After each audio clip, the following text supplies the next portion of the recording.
حضرت ابو ہریرہ رضی اللہ عنہ نے بیان کیا کہ نبی کریم صلی اللہ علیہ وسلم نے ہمیں ظہر کی نماز 2 رکعت پڑھائی اور سلام پھیر دیا۔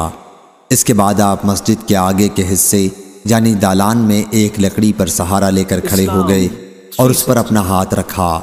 حاضرین میں حضرت ابو بکر اور عمر رضی اللہ عنہ بھی موجود تھے، مگر آپ کے دبدبے کی وجہ سے کچھ بول نہ سکے اور جلد باز لوگ مسجد سے باہر نکل گئے۔ آپس میں صحابہ رضی اللہ عنہم نے کہا کہ شاید نماز میں رکعات کم ہو گئی ہیں، اس لیے حضرت صلی اللہ علیہ وسلم نے ظہر کی نماز 4 کے بجائے صرف 2 ہی رکعات پڑھائی ہیں۔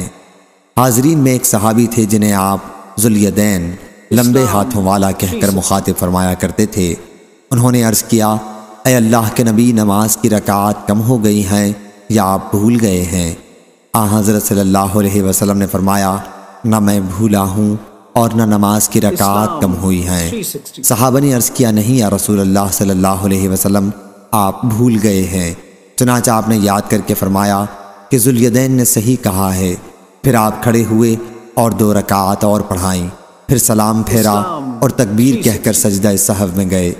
نماز کے سجدے کی طرح بلکہ اس سے بھی زیادہ لمبا سجدہ کیا، پھر سر اٹھایا اور تکبیر کہہ کر پھر سجدے میں گئے، پہلے سجدے کی طرح یا اس سے بھی لمبا، پھر سر اٹھایا اور تکبیر کہی۔ صحیح بخاری حدیث نمبر 6051۔